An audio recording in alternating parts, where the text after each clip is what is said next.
Hi, good morning. Good morning. ಇವತ್ತು ನನಗೇನು ತೋರಿಸ್ಕೊಡ್ತೀರಾ? ಇವತ್ತು ನಮಗೆ ಭಾವನ ಮನೆಯಲ್ಲಿ ರಬ್ಬರ್ ತೋಟ ಮಾಡಿದ್ದಾರೆ.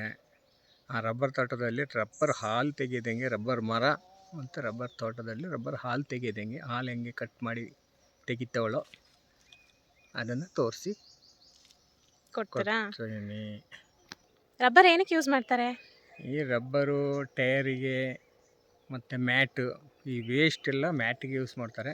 ಒಳ್ಳೆ ಕ್ವಾಲಿಟಿ ಬಂದು ಟೈರಿಗೆ, ದೊಡ್ಡ ದೊಡ್ಡ ಕಂಪನಿಗಳಲ್ಲೆಲ್ಲ ಟಯರ್ ಎಲ್ಲ ತಯಾರು ಮಾಡ್ತಾರೆ, ಇದರಿಂದ ಮಾಡ್ತಾರೆ. ಚಪ್ಪಲಿಗೆ ಇದಕ್ಕೆಲ್ಲ ಈ ರಬ್ಬರ್ನ ಯೂಸ್ ರಬ್ಬರ್ನ ಮಾಡ್ತಾರಲ್ಲ. ಯೂಸ್ ಮಾಡ್ತಾರೆ. ನಾವು ಈಗ ರಬ್ಬರ್ ಎಲ್ಲಿಂದ ಬರ್ತದೆ ಅಂತ ನೋಡುವ ಬನ್ನಿ.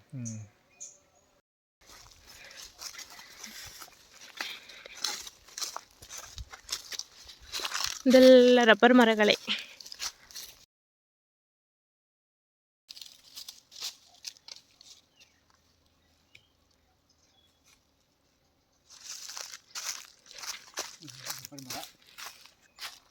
ಕಡಿಮೆ ಒಂದು 7-8 ವರ್ಷದ ಮರ ಇರ್ಬೋದು. 8 ವರ್ಷ 10 ವರ್ಷದ ಮರ.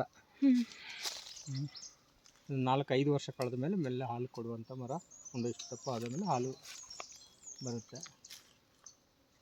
ಇದರಲ್ಲಿ ಒಂದು ಸಾಧಾರಣ ಕೈ ಎತ್ತುವ ಲೆವೆಲ್ಗೆ ಬಂದ ಮೇಲೆ ಅವರು ಈ ಮರನ ಸಿಪ್ಪೆ ಕಟ್ ಮಾಡಿದೆ. ಒಂದೊಂದು ಲೇಯರು ಫಸ್ಟ್ ಹಿಂಗೆ ಕಟ್ ಮಾಡಿಬಿಟ್ಟು ಒಂದೊಂದೇ ಲೇಯರ್ ಡೈಲಿ ಕಟ್ ಮಾಡ್ತಾ ಬಂದು ಇಷ್ಟೇ ಕಟ್ ಮಾಡ್ತಾ ಬಂದೆ, ಒಂದೊಂದು ಡೈಲಿ. ಈಗ ಇಲ್ಲಿಂದ ಸ್ಟಾರ್ಟ್ ಮಾಡಿದ್ರೆ ಇಲ್ಲಿಂದ ಇಷ್ಟು ಒಂದು ಕಾಲು ಇಂಚು ಒಂದಿಷ್ಟು ಇಷ್ಟೇ ತೆಗೆದು ಡೈಲಿ. ಈಗ ಹಿಂದೆ ಕಟ್ ಮಾಡಿದೆ, ಈಗ ಹಾಲು ತೆಗೆದಲ್ಲ, ನಾಳೆ ಬೆಳಿಗ್ಗೆ ಬಂದು 3 ಗಂಟೆಗೆ ಬಂದು ಇದನ್ನು ಒಂದು ಲೇಯರ್ ಹಿಂಗೆ ಕಟ್ ಮಾಡಿಬಿಟ್ಟು ಈ ಚಿಪ್ಪಿನ ಇಟ್ಬಿಟ್ಟು ಈ ಚಿಪ್ಪಿಗೆ ಹಾಲು ಬಿದ್ದದೆ. ಡೈಲಿ ಹಂಗೆ ಕಟ್ ಮಾಡ್ತಾ ಹೋಗ್ಕನ ಅದು ಕೆಳಗೆ ಬಂದದೆ. ಇಲ್ಲಿಯವರೆಗೆ ಬಕ್ಕಕ್ಕ ನಾವು ಅದನ್ನ ನಿಲ್ಲಿಸಿದೆ. ಮತ್ತು ಈಗ ಹೊಸದು ಪುನಃ ಸ್ಟಾರ್ಟ್ ಮಾಡುವೆ ಇಲ್ಲಿ. ಹಾಗೆ ಇದಕ್ಕೆಲ್ಲ ಏನು ಮಾಡುವೆ, ಲೇಪ್ ಹಾಕ್ಬಿಟ್ಟೆ, ಮಣ್ಣದು ಲೇಪ್ ಹಾಕ್ಬಿಟ್ಟವೆ, ಮುಚ್ಚುವೆ. ಅದು ಈ ಗಾಯ ಕೂಡಿಕಂದೆ ಹೊಸ ಚಕ್ಕಳ ಬಂದದೆ. ಇಲ್ಲಿಂದ ಕಟ್ ಮಾಡಿ ಬಾಕನ ಇದು ಹೊಸದು ಬಂದಿದ್ದದು. ಇದು ಫಸ್ಟ್ ಟೈಮ್ ತೆಗೆದು, ಇದು 2ನೇ ಟೈಮ್ ತೆಗೆದು, ಈಗ ಇದು 3ನೇ ಟೈಮ್ ತೆಗಿತಾ ಇದ್ದು. ಅಲ್ಲಿ ಬಿಳಿ ಕಾಣುವುದು ಲೇಪ್ ಹಾಕಿದ್ದು, ಹಾಲು ಬಂದದ್ದು. ಅದೇ ಅದು ಮಣ್ಣು ಕೊಡ್ತಲ್ಲ. 2ನೇ ಸಲ ತೆಗೆದದ್ದು ಅದು ಲೇಪ್ ಹಾಕೊಳ್ಳೋ. ಫಸ್ಟ್ ಸಹ ಇದು ಲೇಪ್ ಹಾಕಿ ಅದು ಬಂದುಬಿಟ್ಟು ನೋಡಿ, ಹೊಸ ಚಕ್ಕಳ ಬಂದುಬಿಟ್ಟು. ನೆಕ್ಸ್ಟ್ ಇದನ್ನು ಕಟ್ ಮಾಡೋಕ್ಕೆ, ನೆಕ್ಸ್ಟ್ ಇದಕ್ಕೆ ಅದೇ ಹಿಂಗೆ ರೌಂಡು ಕಟ್ ಮಾಡುವೆ. ಈಗ ಒಂದು ಸೈಡು ಈ ಒಂದು ಸಲ ತೆಗೆದ್ರೆ ಇನ್ನೊಂದು ಸಲ ಅಂದರೆ ಇದೆಲ್ಲ ಮುಗಿದ ಮೇಲೆ, ಈಗ ಈ ಸೈಡು ಇಲ್ಲಿವರೆಗೆ ಮುಗಿದ್ರೆ ಮತ್ತೆ ಈ ಸೈಡ್ ಸ್ಟಾರ್ಟ್ ಮಾಡಬೇಕು ನಾವು. ಆ ಥರ 2 ಸೈಡಿಂದ ತೆಗಿಯೋಕೆ, ಅಂದರೆ 2 ಸೈಡು ಒಟ್ಟಿಗೆ ತೆಗಿಯಲ್ಲ, ಅರ್ಧ ಇಲ್ಲ ಅರ್ಧಂದು ಬಂದಿದೆ. ಇಲ್ಲಿಂದ ಬಂದಿದೆ ಅರ್ಧ ಮರಂದ. ಅದಕ್ಕೆ ಈಗ ಸ್ಟ್ರೈಟ್ ಕಟ್ ಮಾಡಲ, ಯಾಕೆ ಈ ಥರ ಕಟ್ ಮಾಡೋದು? ಸ್ಟ್ರೈಟ್ ಕಟ್ ಮಾಡಿದ್ರೆ ಸೀದಾ ಕೆಳಗೆ ಬಿದ್ದೋದೆ ಅಲ್ಲ. ಈ ಥರ ಮಾಡಿದರೆ ಅದು ಲೈನಾಗಿ ಇಲ್ಲಿಂದ ನೋಡಿ ಸೊನೆ ಹಂಗೆ ಬಂದು ಅದು ಪೈಪ್ನಂಗೆ ಆದ. ಅದಕ್ಕೆ ಅಂದರೆ ನೇರ ಡೈರೆಕ್ಟ್ ಬಂದು ಚಿಪ್ಪಿಗೆ ಬಿದ್ದದೆ. ಸ್ಟ್ರೈಟ್ ಕಟ್ ಮಾಡಿದ್ರೆ ಅದು ಹೊರಗೆ ಹೋಗೋ ಚಾನ್ಸ್ ಇರ್ತದೆ. ಚಿಪ್ಪಿ ಸಹ ಒಂದು ಸ್ಟ್ಯಾಂಡ್ ಎಲ್ಲ ಮಾಡಿಸಲ್ಲ. ಅದಕ್ಕೆ ಒಂದು ಸ್ಟ್ಯಾಂಡ್, ಕಬ್ಬಿಣದ ಇದು ಸಲಿಗೆದು ಒಂದು ಸ್ಟ್ಯಾಂಡ್ ಮಾಡಿಬಿಟ್ಟು ಈ ಚಿಪ್ಪಿ ಕೆಳಗೆ ಬಕ್ಕನೇನೋ ನಾಯಿಗ ಎಳೆದು ಬಿಟ್ಟವೆ. ಮತ್ತು ಇದರಲ್ಲಿ ಹಾಲು ತೆಗೆದ ಮೇಲೆ ಏನು ಬಂದದೆ ಅದು ಗಟ್ಟಿಯಾದರೆ ಅದು ಸ್ಕ್ರಾಪಿಗೆ ಹಾಕುವೆ. ಸೆಕೆಂಡ್ ನೋಡಿ ಹಾಲು ಬೀಳೋದು. ಈಗ ಇದರ ಹಾಲು ತೆಗೆದವಳು, ಇದು ಖಾಲಿ ತೆಗಿತಾವಳು. ಈಗ ಆಲ್ರೆಡಿ ಅವು ಬಂದು ಹಾಲು ತೆಗಿತಾವಳು. ನಾಳೆ ಬಂದುಬಿಟ್ಟು ಇದೆಲ್ಲ ಒಣಗಿ ಹೋಗಿದ್ದದೆ. ಇದನ್ನ ಎಳೆದು ತೆಗೆದು ಸ್ಕ್ರಾಪಿಗೆ ಇಟ್ಕೊಂಡವೆ. ಬೇರೆ ಹೇಗೆ ಇಟ್ಟಲ್ಲ, ಡಬ್ಬಲ್ಲಿ ಇಟ್ಕೊಂಡವೆ. ಇದೆಲ್ಲ ಸ್ಕ್ರಾಪ್ ಈಗ ಗಟ್ಟಿ ಆಯ್ತು ನೋಡಿ. ಅದು ಬೇರೆ ತಗೊಂಡವೆ, ಅದು ಕಮ್ಮಿ ರೇಟಿಗೆ ತಗೊಂಡವೆ. ಸ್ಕ್ರಾಪ್ ಅಲ್ಲ. ಹಾಲು ಮಾತ್ರ ಎಂತ ಸಹ ವೇಸ್ಟ್ ಇಲ್ಲ ಇದರಲ್ಲಿ. ಯಾವುದು ವೇಸ್ಟ್ ಇಲ್ಲ, ಮರನೂ ವೇಸ್ಟ್ ಇಲ್ಲ. ಮರನೂ ತುಂಬ ಬಾಳಿಕೆ ಬಂದಿದೆ. ಇದು ಹಾಲು ತೆಗೆದು ಆದಮೇಲೆ ಲಾಸ್ಟಿಗೆ ಹಾಲು ಖಾಲಿ ಆಗ್ತದೆ, ಮರ ಸೇಲ್ ಮಾಡುವೆ.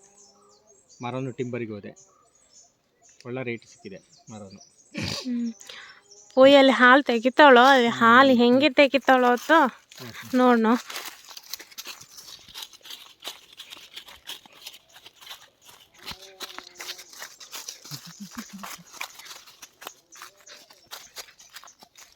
ಒಂದ್ಸಲ ಕಟ್ ಮಾಡಿ ಎಷ್ಟು ದಿನ ಕಟ್ ಮಾಡೋದು? ಇದು 10 ವರ್ಷಕ್ಕೆ ಸಾಕು. ಅಡಿಯಲ್ಲಿ ಇದು ಒಂದು ಸೈಡು. ಒಂದು ಸೈಡು 10 ವರ್ಷ ಕೊಯ್ಯತ್ತಲ್ಲ. ಮತ್ತೆ ಬಿಟ್ಟು ಪುನಃ ಕೊಯ್ಯಕ್ಕ ಮತ್ತೆ ಈಚೆ ಭಾಗ ಇನ್ನೊಂದು ಸೈಡ್ ಹ್ಮ್. 10 ವರ್ಷ ಆಗ ಇದು ಆಗ ಇದು ಫುಲ್ ಅದೇ ಹೌದು ಇಂದ ಇಲ್ಲಿ ಕುಡಿಕೊಂಡು ಭಾಗ ಹಾಗೆ ಇದೆಲ್ಲ ಕುಡ್ದಾಗ ಹೀಗೆ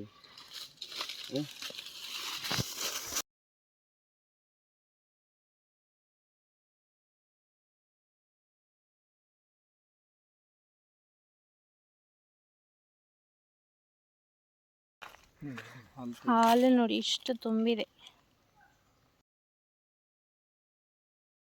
ಬಲಿಷ್ಠವಾದ ಮರ ಇದ್ರೆ ಹಾಲು ಜಾಸ್ತಿ ಬರ್ತದೆ. ಇದು ಒಳ್ಳೆ ಸೈಜ್ ಉಂಟಲ್ಲ.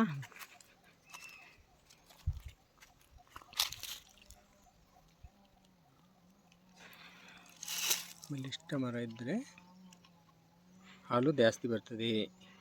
ನೀರು ದೋಸೆ ಹಿಟ್ಟು ಥರ ಉಂಟು. ಆಮೇಲೆ ನೋಡಿ, ಇದು ಮೊದಲು ಬೇರೆಯವರಿಗೆ ಕೊಟ್ಟರೆ ಅವರು ಚೆನ್ನಾಗಿ ಕೊಯ್ಯಲ್ಲ. ನೋಡಿ, ಮರನೆಲ್ಲ ಕೊಯ್ದು ಹಾಕ್ಬಿಟ್ಟಿದ್ದಾರೆ. ಹಿಂಗೆ ಕೊಯ್ಯಬಾರ್ದು. ಹಿಂಗೆ ಕೊಯ್ದರೆ ಮರ ಡ್ಯಾಮೇಜು. ನೋಡಿ, ಬರೋಕ್ಕೆ ಈ ಹೊಸದು ಬರೋಕ್ಕೆ ಎಷ್ಟು ಟೈಮ್ ಬೇಕು ಹೇಳು? ತುಂಬ ಟೈಮ್ ಬೇಕು. ಈಗ ಇವರು ಸ್ವಂತ ಮಾಡೋದಲ್ಲದೆ ಇವರು ಜಾಸ್ತಿ ಕೊಯ್ಯಲ್ಲ, ಬರೀ ಸಿಪ್ಪೆ ಮಾತ್ರ ಕೊಯ್ತಾರೆ ಮರಕ್ಕೆ ಟಚ್ ಆಗೋದಂಗೆ. ಮರಕ್ಕೆ ಟಚ್ ಆದರೆ ಈ ಥರ ಅದು ಬೇಗ ಬರಲ್ಲ ಸಿಪ್ಪೆ, ನಿಧಾನಂದ ಬರ್ತದೆ. ಇನ್ನು ಇದು ಕೂಡಬೇಕಾದ್ರೆ ಸುಮಾರು ವರ್ಷ ಬೇಕು. ಗಾಯ ಆಗಿರ್ತದೆ, ಏಟಾಗಿರ್ತದೆ ಮರಕ್ಕೆ. ಏಟು ಮಾಡೋದು ಕುಯ್ಬೇಕು.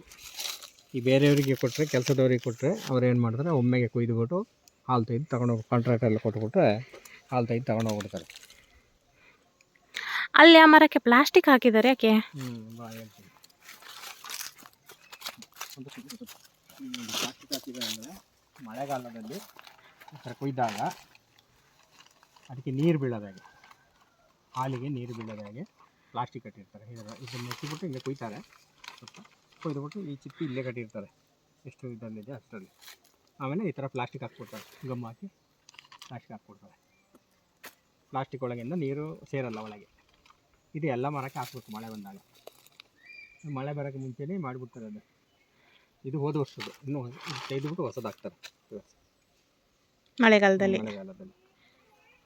ನೋಡಿ, ಇದು ಎಂಡಿಗೆ ಬಂದಿದೆ. ಇನ್ನು ಇದಕ್ಕೆ ಕೊಯ್ಯೋಕ್ಕೆ ಜಾಗ ಇರಲ್ಲ. ಇದು ಇನ್ನೊಂದು 2 ಸಲ ಕೊಯ್ದರೆ ಮುಗೀತದೆ. ಹಾಗೇನು ಮಾಡ್ತಾರೆ ಮತ್ತೆ ನೆಕ್ಸ್ಟ್ ಈ ಸೈಡಿಂದ ಶುರು ಮಾಡ್ತಾರೆ, ಮೇಲುಗಡೆಯಿಂದ ಶುರು ಮಾಡ್ತಾರೆ. ಈ ಸೈಡ್ ಇದೆಲ್ಲ ಬಂದಿದೆಯಲ್ಲ, ಇಲ್ಲಿಂದ ಕೊಯ್ಯೋಕ್ಕೆ ಶುರು ಮಾಡ್ತಾರೆ. ಹಾಗೆ ರೈಟ್. ಯಾವ ಟೈಮಲ್ಲಿ ಕೊಯ್ತಾರೆ ಪಾಪ ಇದನ್ನು ಬೆಳಿಗ್ಗೆ 2:30-3 ಗಂಟೆಗೆ ಎದ್ದು ಹೋಗಿ ಕುಯ್ತಾರೆ. ಕುಯ್ಯೋಕ್ಕೆ 2 ಕತ್ತಿಗಳಿರ್ತವೆ, ಇಬ್ಬರೊಳಗೆ ಬೇರೆ ಬೇರೆ ಕತ್ತಿ ಇರ್ತದೆ. ಆ ಕತ್ತಿ ಆಮೇಲೆ ತೋರಿಸ್ತೇನೆ, ಮನೆಯಲ್ಲಿದೆ ಈಗ, ನಾನು ತೋರಿಸ್ತೇನೆ. ಬೆಳಗಿನ ಜಾವ ಹೋಗಿ ಕುಯ್ದರೆ ಇವರಿಗೆ ಈಗ 1 ಎಕರೆ 2 ಎಕರೆ ಇದ್ದರೆ ಇಬ್ಬರೊಳಗೆ ಕೊಯ್ಯೋದಂದರೆ ಬೆಳಗ್ಗೆ 3 ಗಂಟೆಗೆ ಹೋಗಿದ್ರೆ 6-6:30 ಆಗುತ್ತೆ ಮನೆಗೆ ಬರೋಕ್ಕೆ, ಬರೀ ಕುಯ್ದು ಬರೋಕ್ಕೆ, ಮರದ ಸಿಪ್ಪೆ ಕುಯ್ದು ಬರೋಕ್ಕೆ. ಆಗ ತಕ್ಷಣ ಏನು ಹಾಲು ಬರಲ್ಲ? ಇಲ್ಲ, ಅದು ಮತ್ತೆ 1-2 ಅವರ್ ಬಿಡಬೇಕು. 2 ಅವರ್ ಬಿಟ್ಟರೆ ಹಾಲು ಸಿಪ್ಪಿಗೆ ಬಂದು ಬಿದ್ದಿರ್ತದೆ, ಈ ಸಿಪ್ಪಿಗೆ ಬಿದ್ದಿರ್ತದೆ. ಆಗ ಏನು ಮಾಡ್ತಾರೆ ಅವರು, 1-2 ಅವರ್ ಅಂದರೆ ಬೇರೆ ಕೆಲಸ ಏನಿದೆ ಅದು ಮಾಡಿಕೊಂಡು, ಮುಖ ತೊಳ್ಕೊಂಡು ಸ್ನಾನ ಏನು ಮಾಡೋದು ಮಾಡಿಕೊಂಡು, ತಿಂಡಿ ಎಲ್ಲ ಮಾಡಿಕೊಂಡು ಒಂದು 9 ಗಂಟೆ ಮೇಲೆ ಪುನಃ 2ನೇ ರೌಂಡು ಹಾಲು ತೆಗಿಯೋಕ್ಕೆ ಡ್ರಮ್ ತಗೊಂಡು ಬರ್ತಾರೆ. ಬಂದು ಹಾಲು ತೆಗಿತಾರೆ. ಹಾಲು ತೆಗೆದಾಗುವಾಗ 1-12 ಆಗಿರ್ತದೆ. ಆಮೇಲೆ ಹಾಲು ತೊಗೊಂಡೋಗಿ ಅದು ಮನೆ ಹತ್ರ ಹೇಳ್ತೀನಿ, ಅದು ಮಿಷಿನ್ ಹತ್ರ. ಅಷ್ಟು ಬೆಳಗ್ಗೆ ಬರಬೇಕಂತ ಉಂಟಾ? ಬೆಳಗ್ಗೆ ಅಂದರೆ ಬೆಳಗಿನ ಜಾವ ಬಂದರೆ ಅದು ತಂಪಾಗಿರ್ತದೆ. ಎಷ್ಟು ಚಳಿ ಇರ್ತದೆ ಅಷ್ಟು ಹಾಲು ಜಾಸ್ತಿ ಬರ್ತದೆ. ಸೆಕೆ ಇದ್ದರೆ ಬರೋಲ್ಲ, ಮೋಡ ಇದ್ದರೆ ಬರೋಲ್ಲ. ಹಾಲು ಬರ್ತದೆ ಅಂದರೆ ಕಮ್ಮಿ ಅಲ್ಲ. ಅದೇ ಬೆಳಿಗ್ಗೆ ಅಂದರೆ ಬೆಳಗ್ಗಿನ ಜಾವ ಇದು ಮಾಡಿದರೆ, ಈಗ 3 ಗಂಟೆಗೆ ಬಂದು ಕಟ್ ಮಾಡ್ತಾರಲ್ಲ, ಅದರ ಸಿಪ್ಪಿನ ಕಟ್ ಮಾಡ್ಕೊಂಡು ಹೋಗ್ತಾರಲ್ಲ, ಮಾಡ್ಕೊಂಡು ಹೋದರೆ ಒಂದು 6 ಗಂಟೆ ಒಳಗೆ ಮುಗಿದ್ರೆ ಹಾಲು ತುಂಬ ಬೀಳ್ತದೆ. ಬೆಳಿಗ್ಗೆ ಕೂಲಾಗಿರ್ತದೆ. ಈ ಟೈಮಲ್ಲಿ ಕಟ್ ಮಾಡಿದ್ರೆ ಹಾಲು ಬರಲ್ಲ. ಹಾಲು ಬರಲ್ಲ. ಅದಕ್ಕೆ ತಣ್ಣಗೆ ಬೇಕು, ತಂಪು ಇದಾಗಿದ್ದರೆ ಅದು ಹಾಲು ಇಳಿಸ್ತದೆ. ಆಗ ಮಳೆಗಾಲದಲ್ಲೆಲ್ಲ ಜಾಸ್ತಿ ಹಾಲು ಬರ್ತದೆ. ಮಳೆಗಾಲ, ಚಳಿಗಾಲದಲ್ಲಿ ಜಾಸ್ತಿ ಬರ್ತದೆ. ಮಳೆಗಾಲದಲ್ಲಿ ಬರ್ತದೆ ಹಾಲು, ಅಷ್ಟು ಇದಿರಲ್ಲ. ತುಂಬ ಸೆಕೆ ಆದಾಗ ಹಾಲು ಕಮ್ಮಿ ಆಗ್ತಾ ಹೋಗುತ್ತೆ. ಇದು ಈ ಕಡೆನೇ ಜಾಸ್ತಿ ಅಲ್ವಾ? ದಕ್ಷಿಣ ಕನ್ನಡ ಜಿಲ್ಲೆ, ಕೇರಳ ಕಡೆನೇ ಜಾಸ್ತಿ. ಯಾಕೆ ಕೊಡಗು ಸೈಡ್ ಎಲ್ಲ ಬರಲ್ಲ? ಕೊಡಗು ಸೈಡಲ್ಲಿ ಯಾರೂ ಇದನ್ನು ಮಾಡಿಲ್ಲ ಇದುವರೆಗೆ. ಮಾಡಿರ್ಬೋದು, ನಮಗೆ ಗೊತ್ತಿಲ್ಲ. ಅಲ್ಲ, ಹಾಕ್ಬೋದು, ಹೇಳೋಕ್ಕಾಗಲ್ಲ. ಬರ್ಬೋದು ಅಂದರೆ ಸೆಕೆ ಬೇಕು. ಸೆಕೆ ಬೇಕು. ಚಳಿಲಿ ಆಗ್ಬೋದು, ಆಗದೆ ಏನಿಲ್ಲ. ಈಗ ಎಲ್ಲ ಕಡೆ ಎಲ್ಲ ಆಗುತ್ತಲ್ಲ, ಕಾಫಿನೂ ಇಲ್ಲಿ ಆಗುತ್ತಲ್ಲ, ಅದೇ ಥರ ಆಗ್ಬೋದು. ಅಂದರೆ ಯಾರು ಅದನ್ನ ಟ್ರೈ ಮಾಡಲಿಲ್ಲ, ಅದರ ಬಗ್ಗೆ ಅವರಿಗೆ ಅಷ್ಟು ತಿಳುವಳಿಕೆ ಇಲ್ಲ ಅಂತ ಅನಿಸ್ತದೆ. ತಿಳುವಳಿಕೆ ಇದ್ದರೆ ಗ್ಯಾರಂಟಿ ಮಾಡೇ ಮಾಡ್ತಾರೆ. ನೋಡ ನಮ್ಮ ವಿಡಿಯೋ ನೋಡಿ ಯಾರಾದರೂ ಹಾಕ್ಬೋದು, ಹಾಕಿ ನೋಡ್ಬೋದು, ಚೆಕ್ ಮಾಡ್ಬೋದು. ಒಂದು ಸ್ವಲ್ಪ ಗಿಡ ಹಾಕಿ ಒಮ್ಮೆ ಚೆಕ್ ಮಾಡಿದರೆ ಅವರಿಗೆ ಇಂಟ್ರೆಸ್ಟ್ ಬಂದರೆ ಮತ್ತೆ ಮುಂದೆ ಮಾಡ್ಬೋದು. ಅಂದರೆ ಎಲ್ಲ ಕಾಫಿಲೇ, ಏಲಕ್ಕಿನ ಬಿಟ್ಟು ಕಾಫಿಲೇ ಇದ್ದಾರೆ ಈಗ ಅಲ್ವಾ. ಹಂಗೆ ಮುಂದೊಂದು ದಿನ ರಬ್ಬರ್ಗೆ ಬಂದರೂ ಬರ್ಬೋದು. ಇದು ನೋಡಿ, ಇದರ ಮಧ್ಯೆನೂ ಕಾಫಿ ಹಾಕಿದ್ದಾರೆ. ಮಧ್ಯೆ ಕಾಫಿ ಇದೆ, ಇನ್ನು ಹಾಕಿದ್ರೆ ಚೆನ್ನಾಗಿ ಬರ್ತದೆ. ಸ್ವಲ್ಪ ಅದು ಸೈಡ್ ಕ್ರಾಫ್ಟ್ ಆಗ್ತದ, ಎಕ್ಸ್ಟ್ರಾ ಇನ್ಕಮ್. ಅಡಿಕೆನೂ ಹಾಕಿದ್ದಾರೆ ಮಧ್ಯೆ.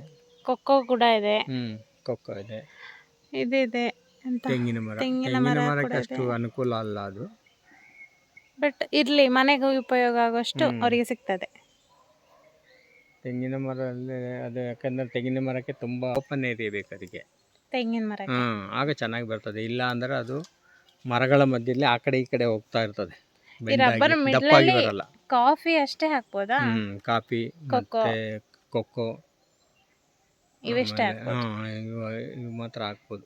ಕಾಫಿ, ಕೊಕ್ಕೋ, ಮತ್ತು ಇನ್ನು ಸಣ್ಣದೇ ಅಂದರೆ ಈ ಎಂತ ಅನಾನಸು, ಚೋಳಿ ಹಣ್ಣು, ಪೈನಾಪಲ್ ಇದು ಹಾಕ್ಬೋದು ಅಷ್ಟೇ. ಪೈನಾಪಲ್ ಹಾಕ್ತಾರೆ ಫುಲ್. ಸರಿ, ನಮ್ಮ ಮನೆಗೆ ಹೋಗಿ ಆ ಕತ್ತಿ ಬಗ್ಗೆ ಹೇಳ್ತೀನಿ. ಇಂಪಾರ್ಟೆಂಟ್ ಅನೌನ್ಸ್ಮೆಂಟ್ ಇದೆ. ಯಾಕೆಂದರೆ ನಾವು ಅರ್ಧ ಕನ್ನಡ ಅರ್ಧ ಅರೆ ಭಾಷೆಯಲ್ಲಿ ಮಾತಾಡೋದು ಅಂತೇಳಿ ಬೇಜಾರು ಮಾಡ್ಕೊಂಬೇಡಿ. ಮಧ್ಯೆ ಮಧ್ಯೆ ಕನ್ನಡದು ಬಂದ್ಬಿಟ್ಟು ಅರೆ ಭಾಷೆನೂ ಬಂದ್ಬಿಟ್ಟು. ನಾವು ಅರ್ಧ ಕೊಡಗು ಅಲ್ಲಿರೋದು, ಇದು ಅರ್ಧ ಕನ್ನಡ ಜಿಲ್ಲೆ, ಇನ್ನರ್ಧ ಬೆಂಗಳೂರು. ಮೋಸ್ಟ್ ನಾವು ಬೆಂಗಳೂರಲ್ಲೇ ಇರೋದು. ಯಾಕಂದ್ರೆ ಆವಾಗ ಕನ್ನಡ ಬರ್ತದೆ, ಯಾವಾಗಂದ್ರೆ ಆವಾಗ ಅರೆ ಭಾಷೆ ಕೂಡ ಬರ್ತದೆ. ನಮ್ಮ ಭಾಷೆ ನಾವು ಬಿಡಬಾರ್ದು ಅಂತ ಅರೆ ಭಾಷೆ ಮಾತಾಡ್ಕೊಂಡು ಫಸ್ಟ್ ನಾವು ವಿಡಿಯೋ ಸ್ಟಾರ್ಟಲ್ಲಿ ಥಿಂಕ್ ಮಾಡಿರ್ತೀವಿ ಅರೆ ಭಾಷೆಲೇ ಮಾಡಬೇಕು ಅಂತ. ಹಂಗೆ ಅರೆ ಭಾಷೆ ಬರೋದಿಲ್ಲ ಅಂತೇನಿಲ್ಲ, ನಮಗೆ ಚೆಂದ ಬರ್ತದೆ. ಹಾಗೆ ಹೇಳ್ತಾ ಹೇಳ್ತಾ ಹೋಗುವಾಗ, ನಾನು ಫಾದರ್ ಮನೇಲಿ ಮಾತಾಡುವಾಗ ನಾವು ಕನ್ನಡದಲ್ಲೇ ಮಾತಾಡೋದು. ಹಾಗಾಗಿ ಅರೆ ಭಾಷೆ ಮಿಡ್ಲಲ್ಲಿ ಕನ್ನಡ ಎಲ್ಲ ಬರ್ತದೆ. ಬೇಜಾರು ಮಾಡ್ಕೊಳ್ಬೇಡಿ ಅಂತೇಳಿ. ಆಯಿತು, ಬೇಜಾರು ಮಾಡ್ಕೋಬೇಡಿ. ಇದೇ ನೋಡಿ ರಬ್ಬರ್ ಮರ ಕೊಯ್ಯುವ 2 ರೀತಿಯ ಕತ್ತಿಗಳು. ಒಂದು ಕತ್ತಿ ಹೀಗಿರುತ್ತದೆ, ಮತ್ತೊಂದು ಕತ್ತಿ ಹೀಗೆ ಕಾಣುತ್ತದೆ.